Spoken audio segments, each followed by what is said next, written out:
Ongaphansi nongaphezulu phakathi kukaJacob Zuma no-IEC ngomhla ka-18 Juni kona lo nyaka uJacob Zuma njengoba e-challenge u-IEC ngamavoti amlahlekela ngo-2024. uJacinta Mangwabese Zuma ukhiphe isiyalo sokuthi abantu bangenzi iphutha ngomhla ka-4 November uma ngabe sebevota bevedela ohulumeni bezindawo zasemakhaya. Kanti uphinde uJacinta wakhipha isexwayiso ngosamhla ka-30 June ukuthi abantu abangathisebenziseli lo thuba ukuthi benze okungesikho. Kanti uphakela umthakathi usephinde walula usuku lukamhla ka-30 walibeka kumhla ka-4 November ukuthi kusayilo ithuba lokuthi kukhishwe abokufika umhla ka-4. Sikubingelele mbukeli bese siphinde sikomkela kuphinda kuphi lapho usibukele ukhona njengamanje. Namhlanje ke mbukeli siphathele zona ihloko lezi esihamba phezulu kwaso njengoba siqala nje introduction le emfishane. Sithembe ukuthi mbukeli uzohlala kanye nathi ulandele konke esikutshela kona ukuze sizokulandela nawe kuko konke ositshela kona njengoba siwafunda ama-comment lapho comment section. Wamkelekile ke mbukeli khona lapho ukuthi ucomment.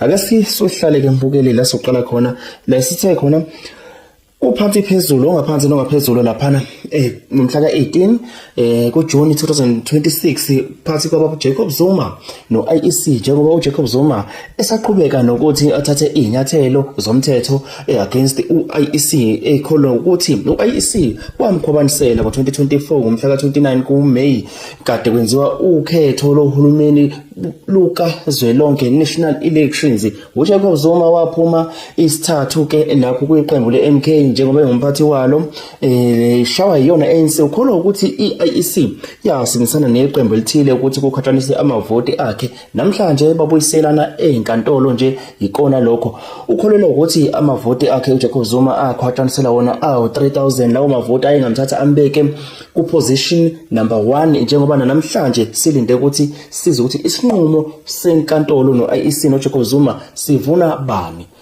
Sinombuzo ke lapha mbukeli nathi njengoba sisho ukuthi sayithatha imbono yenu kwi-comment section. Umbuzo uthi uma ngase ke ngomhla ka-18 kuNovember ubaba lapha uJacob Zuma the chess master alwine leli cala kuyomele benziwe kanjani ubulungiswa? Ngabe amavoti akhe ayobuyiselwa wona ngokweinamba akhuphuke uma ngabe ama numbers ekhomba ukuthi asiyayishaya inamba ye-ANC eyawina ngayo lapha? uJacob Zuma silindele ukuthi simbone enikezwa amandla ukuthi aphinde iqembu lakhe le-MKP liphathe izwe ku-national level noma kumele kube khona ababhekana nengalo yomthetho kungaboshwa u-IEC noma kubhekwe ukuthi ngabe la kwatshanisela kanjani iqembu le-MK laphana nge-29 noma ngikathi kubalwa amavoti ukukhetho lukamhla ka-29 May 2024. Siyathanda ukuthi sizwe umbono wakho mbukeli ukuthi ikona kuphi esingakulindela mengase uJacob Zuma luwine icala ngomhla ka-18. Singambona yini ubaba ephinda eliphatha izwe ngoba kuyena lapha president we-MK party. Kodwa ke naka amehlo mbukeli akake umbombo soloke sibhekile nje ukuthi kwenzekalani uchess master mhlawumbe namanje kusadlala wona umlabalaba njengoba sazi ukuthi he is the political genius ubaba uJacob Zuma. Sidlule lapho mbukeli la sidlulela khona isihloko sesibili siveze ukuthi uJacinta Mangwabese Zuma ehamba kanye ne-MKP lapho khona kade isimenywa kwi-rally noma kwi-march ye-MKP biphethwe u-SG wayo u-MKP. Usibonelo nomvalo lapha eThekwini lapho bekade beyonikeza imeya noma umasipala wakhona lapha eThekwini imandate yokuthi lethe iservice kwizakhamuzi zakhona lapha eThekwini.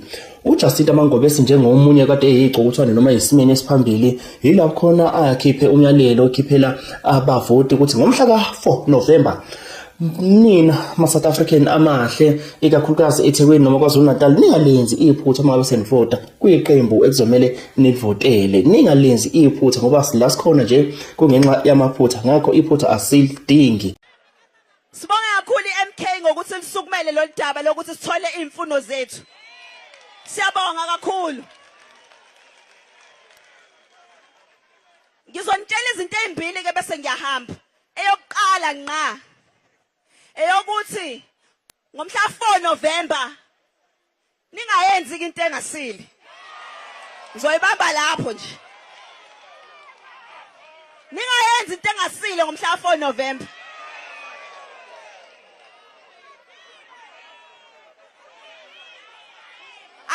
Asikho la sikhona ngephutha. Sila ngenxa yamaphutha. Asawafuni ke amaphutha manje. Ongokwethu kuzobuyela kuthina ongafuni futhi ukusinika lokho noma ngabe yiphi inhlangano engafuni ukusinika ongokwethu aseyivoteli niyangizwa. Asiwenza umbhedo.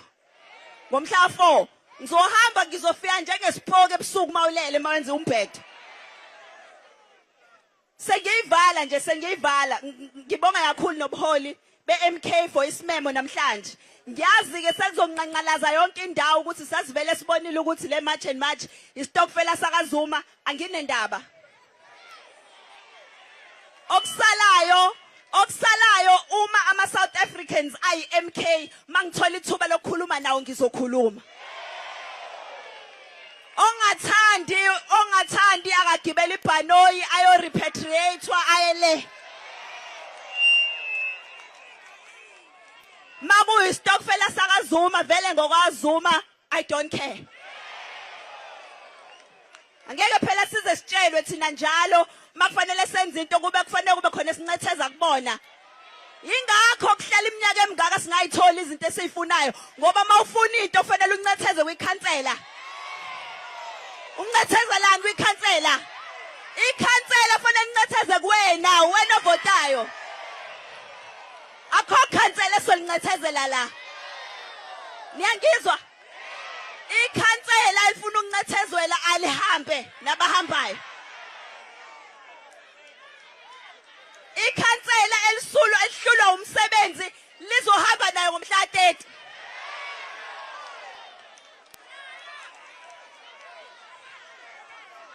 Niphinde ningilale lokugcina ke. Ngithi mina makhona abafikayo abade benenzela umsangano unyaka wonke na yonke leminyaka nawe zonke lezikhathi. Mebefika endlini bezonilethela igrosa bethi nibavotele thathani igrosa. Niyangizwa? Nilithathe nenze ngisho ibrayi ngaleyo grosa. Mebe ninika iskipha nisithathe futhi niphinde nisule ngaso phansi base nimopha. Niyezwa? Kodwa phambi kwabo ningasho lutho nivume lokho abakushoyo. Thatha igrosa, niyangizwa? Thatha igrosa. Kodwa ngomhla ka4 ungayenzi into ebhedayo. Ngoba masuvota uwena wedwa ozobukhona. Malithi ikhansela lishuthele litshela ukuthi umthetho awuvumi. Umthetho awuvumi ukuthi ushuthe ukuthi uvotele bani yeso. Masuvota uvota wena nonembeza wakho. Akho khansela salincethezela kulonyaka niyangizwa. Akho ngisho uhulumeni esonqethezela kulonyaka niyezwa. Ngoba nibangaka nje ningitshela ukuthi uhulumeni fanele silalele yena kunokuthi uhulumeni ulalele thina. Uma sihlabela phambili kwenye kwenkulumo ethe yadla umhlanganiso yakhe uMangobese ayikhiphile ithinta umhla ka30 November kusuku olukhulu kakhulu lolu futhi ungafunga ukuthi iholiday sibheke kulona lama esikhuluma umhla ka30 akekho ongalazi ngoba ngisho kwamanye amazwe uyazi umhla ka30. Intokazi uMangobese laphana uthe abanye bethu lapha eMzansi uma ngabe sithi abahambe asodlulisa umyalezo ningabe senenza ungesikho ngoba njengamanje sikhuluma nje kukhona asebebheke ukuthi bazosinsalela ithuba ukuthi bathole abangenakho ngendlela okungesiyo omunye akanalo ifridge emkhukhwini wakho sebheke ukuthi uzosindisa umhla ka4 ngoba siyazi ukuthi tobe kukhona ubudedengu obuningi isimo siyophuma esandleni ngendlela ezahlukene kodwa niyakhuzwa ukuthi akulona usuku lokulutha lolu akulona usuku lokulutha phuma kulowo mqondo usho njalo uMangobese. Sengivala umhla 30 June. Ngithi ngomhla ka30 June niyangizwa? Ngithe ubani? Ningizwe kahle ngithi. Ngifuna ningenzele into eyodwa nje ngomhla 30 June noma zibe u2. Ngomhla ka30 akhona oyedwa ngicela ukuthi aye esitolo ayolutha niyezwa? Akhona oyedwa umuntu okufika kufanele nimshaye niyezwa? Ngoba the minute nibashaya Kuzobuka thina kuthiwa hawu Nkosi yami i-alarm zenkosi ishayiwe Jesu, oh shame, ama-South Africa ama-vigilante. Kuzothiwa uvele benilambile benifuna ithuba lokuthi nintshontshe. Lento esiyenzayo ukuthi abantu abahamba asilambile ngoba siyenza. Siyenza ngoba uney'ngane, and uma iy'ngane iqhubeka ziphila ezweni la kukhona abantu esingabazi, umuntu ohlangana naye umazi noma uphuma le wabulala abantu noma udla abantu noma umdlwenguli, leyo ngane yakho ngelinye ilanga iyobe ihleli nabo bodwa, wena uzobe ungasekho. Lama drugs abayifida ingane zeni njengamanje, nawe ngelinye ilanga kungase kube yakhe ingane. So ngithi kunina ngomhla ka-30 asintshontshi asiluthi. Into esiyenza ngomhla ka-30 siyabatshela nje kahle uhulumeni wethu ukuthi sithi abenzeni? Anginizwa? Abenze njani? Ngomhla ka-30 sithini? Hayi ngizohamba mase seninginika umfutho kokugcina. Sengizohamba. Mhla ka-30 sithini? Ngishabu nezingane ezu7 sithini? Ngishabu nesitolo sakhe uRijanshiri la khona sithini? Ngisho ngabe sithi uhulumeni wethu umnika amaphepha awantshontshe lapha kaHome Affairs nalezigebengu zakhona sithini? Sithi lelizwe elethu. Ilizwe elethu. Eyethi South Africa eyethu. Amandla. Sisakona umhla ka-30 okuyivangeli elishunyayela all over the world eliphuma lapha kuphakela umthakatho umfokandabanda kungizwe umlando fukamchunu naye intokazi enhle laphana uzinhle Mangobe Sizuma lapho khona sibheke ukuthi ngomhla ka-30 sifisa ukuthi usho umhla ka-30 lapha eSouth Africa abangabo kufika kuleli zwe ababuye emazweni angaphandle abazihambi babe sebebuyele emakhaya emazweni abo angaphandle mekufika umhla ka-30. Uma ngabe ufika umhla ka-30 besasela kuyoba nzima kakhulu ngoba iningizimu Afrika yonke imenye kwathiwa phumani inkalo zonke niyobatshela ukuthi sithi abahambe. Umhla ka-30 uyobe sedudula umfana siyobe simphusha ngomhla ka-30 ukuthi ngoba ufuna ukuyihambela sisakuphusha ke manje. Kodwa namhlanje ke ezisiza nazo inkulumo kaphakela umthakathi ibe nenguquko ngomhla ka-30. Umhla ka-30 June okuyidate ukuthi bahambe njengoba uphakela umthakathi elule umhla ka-30 wathi nomhla ka-4 November kusawusuku oluhle kakhulu ukuthi sithi abahambe. Abantu abaningi bashaya amakhala indaba kamhla ka-4 November bathi uphakela umthakathi usenzani manje shaya ngempotho yini konke asebenithembise yona yini ngoba phela sibheke i-date thina lezi eseyiselele amasonto amabili ukuthi zifike. Umhla ka-4 November uphakela umthakathi uhlonze nje uzokhumbula ukuthi umhla ka-4 November ama-municipality election la kuvotelwa khona omasipala bey'ndawo. Ngakho ke uphakela umthakathi uthi lolo suku asetshenziswe njengosuku lokuthi baphinde baxoshwe labantu. Amaphepha engaphumile kulelizwe ngomhla ka-4 November siyobe simashiswe lonke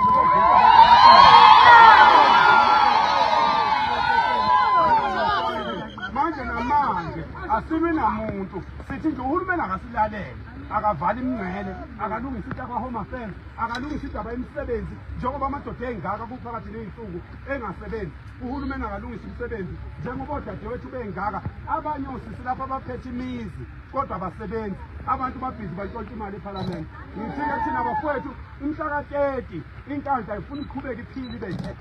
Siphinde siqale phansi sibeke omunye umnqamlajuqu. Umuntu uyabalelwa empilweni akajuni umuntu kwaZulu. Uyabalelwa umuntu kuthiwe 1 kuthiwe 2 kuthiwe 3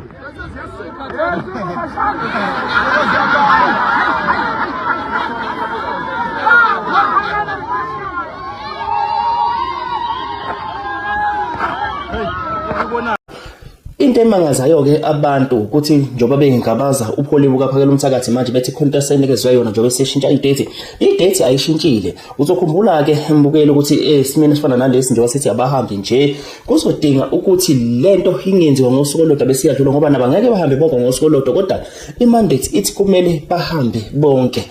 Yingakho ke uphakela umthakathi se-eda amanye ama-date ukube bekuya ngami noma ngenzele ukuthi nje lento yokuthi mabahambe campaign imarch and march campaign ilokho iqhubeke njalo kule program yokuthi ba deport abantu bokufika ibizoba khona njalo after certain period, after 2 months, after 3 months, kanjalo kungabekwa umhla ka-30 June nomhla ka-4 November, kodwa iphinde ilula ngoba kusazothatha isikhathi ukuthi bahambe ngempela abantu kuze kusale labo kumele basale ngoba abazohamba bona bonke. Isizathu sokuthi ngithi bekufanele ku-extendwe ama-date noma lento yenziwe periodically ingoba uma ngase sibeke umhla ka-30 kuphela, ozongahambi umhla ka-30 uzothi hawu saphumelela thina singahambanga, nibuka nje sisekhona abahambile bebethi benzani ngoba bakhona vele asebehambile njengamanje. Kodwa mase sisenomhla ka-4 November obeyitshela ukuthi umhla ka-30 uma ngabe simbe kona usehleli unamanga qondeshilo ngoba umhla ka-4 November zisakhala futhi mhlawumbe kuyobe sekunzima kakhulu-ke njengoba nomhla ka-30 ka-November kubonisa ukuthi abantu bayimisele kakhulu ukuthi ngempela batshele abokufika noma baphendule abokufika abanamakhanda aqinile baze bakholwe yileli gama elithi abahambe nangempela babuyele emazweni abo. Iya-ke mzwakethu seyiphetha-ke imbenge njengamanje siyathemba ukuthi mbukeli sisebenzisane kahle, kodwa ke siyazi ukuthi lapha nalapha mhlawumbe khona la ungathandanga khona, kodwa ke alikho isuku elingenasici. Yibonisana yembono kuphela esiyosiza ukuthi nathi sikwazi ukuthi sikhule kancane siyenze lento ekumele ngabe siyayenza. Wena mbukeli ubona ukuthi asikayenzi ngalendlela, wena tshela thina ukuthi ufuna senzeni, we will deliver to you. Uyakwazi ke mbukeli okumele ukwenze ukuthi uyathanda ukuthi ubukele channel, uyasilikeela ivideo bese uyasubscribe. You know what to do and you got to do what you have to do ukuze siqhubeke sisebenzisane sibe sonke nokuzayo.